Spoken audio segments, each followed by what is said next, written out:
kali 6 lah, 6, iya. 6 kali 15 gitu ya. Iya. Itu bisa nampung 1000 box.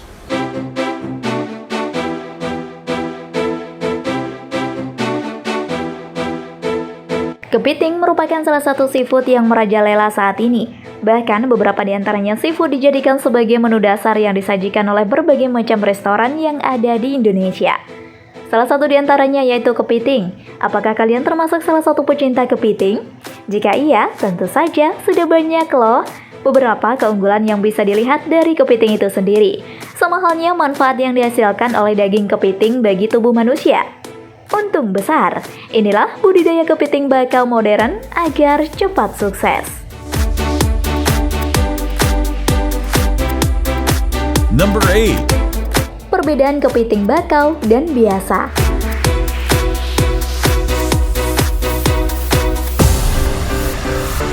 Kepiting bakau adalah jenis kepiting yang sebenarnya sudah lama dikenal sebagai komoditas perairan yang menjanjikan. Budidaya kepiting bakau juga sejak dahulu dilakukan. Kepiting konsumsi yang satu ini memiliki banyak ciri khas yang membuatnya semakin digemari. Kepiting bakau memiliki nama ilmiah Scylla serrata.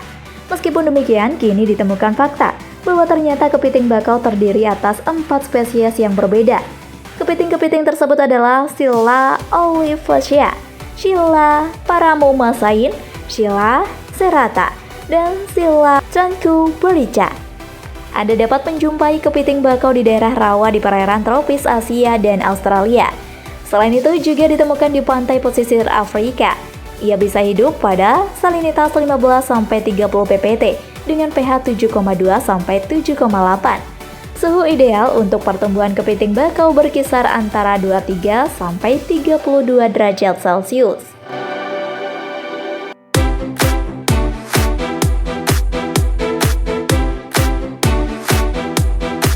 Number 7. Ciri-ciri kepiting bakau.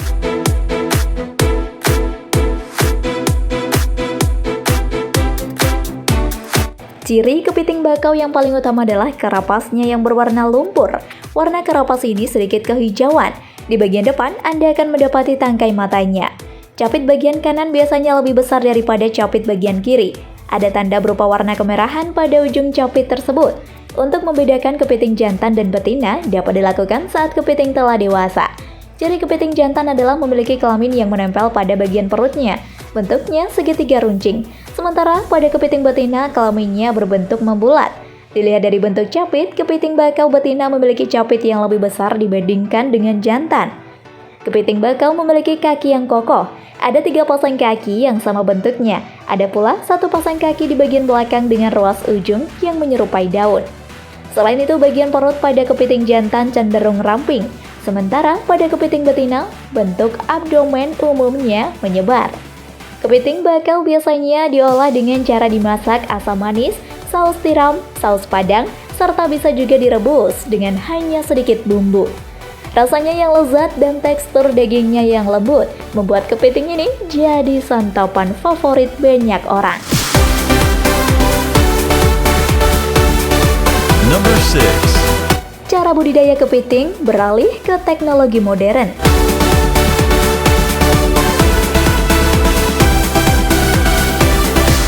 Mereka beralih ke teknologi baru dan bisa menggunakan lahan di rumah, dan pakar industri mengatakan ini karena dianggap budidaya kepiting dengan horizontal rentan akan kematian kepiting dan dibutuhkan lahan yang luas. Para pakar ingin memangkas itu, tetapi hasilnya harus lebih tinggi. Di Insang N, Klaus Aquaculture, satu struktur pertanian vertikal dapat menampung 1000 kepiting dibandingkan dengan hanya 30 di area yang sama. Menggunakan metode tradisional dengan kapasitas penuh, peternakan dapat membudidayakan 40.000 kepiting sekaligus dan menghasilkan sekitar 200 ton kepiting setiap tahun. Setiap kepiting ditetaskan di Sri Lanka dan ketika berumur sekitar 4 bulan, mereka dibawa ke Singapura dengan berat sekitar 400 gram. Setelah sekitar 7 minggu, beratnya mencapai 1 kg dan siap untuk dijual. Perusahaan membutuhkan waktu lebih dari 2 tahun untuk mengembangkan teknologi ini. Dan dikatakan, dapat memberi harga kepiting hingga 30% lebih murah daripada pesaingnya. Cara budidaya kepiting di rumah menyajikan informasi teknis dan bioekonomi. Pada produksi budidaya kepiting bakau berbasis budidaya di rumah, yang saat itu masih menggunakan cara lama dengan kendala yang dirasakan petani perihal pengembangan dengan sistem kompartemen horizontal. Bagi pemula dengan inovasi teknologi baru, cara lama dengan sistem kompartemen horizontal akan terjawab dan Anda bisa menggunakan cara baru dengan sistem aquaculture vertikal. Bicara tentang perihal budidaya kepiting bakau ditemukan layak secara ekonomi di semua wilayah. Produktivitas, total pendapatan, total biaya, dan hasil bersih semuanya tertinggi.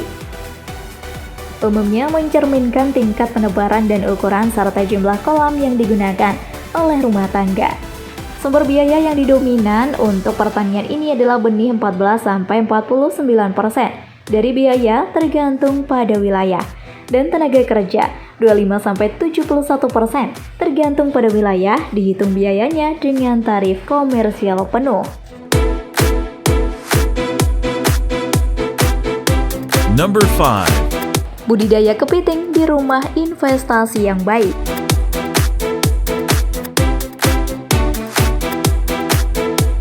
Tingkat pemberian makan ditemukan rendah. Budidaya kepiting bakau di semua wilayah memberikan pengembalian investasi yang baik. Pengembangan operasi kepiting bakau termasuk akses ke benih berkualitas baik, akses ke informasi yang baik tentang peningkatan teknologi dalam budidaya kepiting bakau, dan akses yang tidak memadai ke kredit.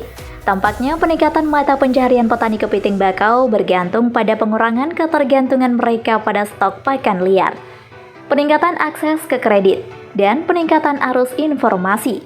Perbaikan tersebut kemungkinan akan mengarah pada profitabilitas yang lebih tinggi mengingat permintaan ekspor yang tinggi dan karenanya kemungkinan mempertahankan harga tinggi untuk produk kepiting bakau mereka. Menurut laman sumber terkait di Singapura, ada produsen makanan lokal diam-diam memimpin dalam mengubah metode budidaya, meskipun Singapura mengimpor lebih dari 90% makanannya. Number 4. Budidaya di air tawar.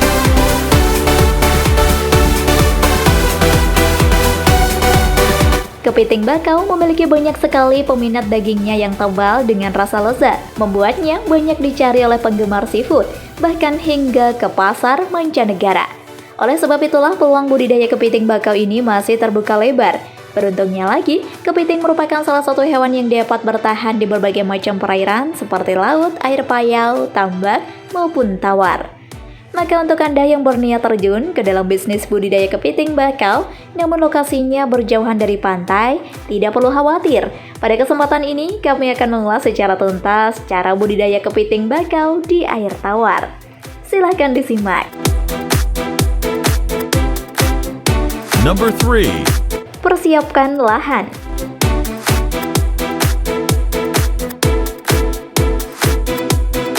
Sama seperti halnya cara budidaya pembesaran ikan gurame atau juga cara pembudidayaan pembesaran ikan koi. Jika Anda menyukai video ini, silahkan klik like dan subscribe untuk mendapatkan video update terbaru dari kami. Dalam budidaya kepiting bakau di air tawar ini juga membutuhkan lokasi yang baik. Siapkan kolam budidaya dengan kedalaman antara 0,8 hingga 1 meter dan salinitas pada kisaran 15 hingga 30 ppt. Number 2. Menyiapkan wadah pembibitan.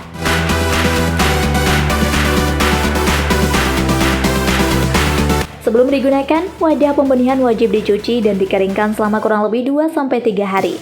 Pemeliharaan induk pada wadah pembenihan baiknya dilengkapi dengan pasir berketinggian 15 cm pada dasar bak agar kepiting merasa tidak berpindah habitat. Number 1. Cara penggemukan kepiting.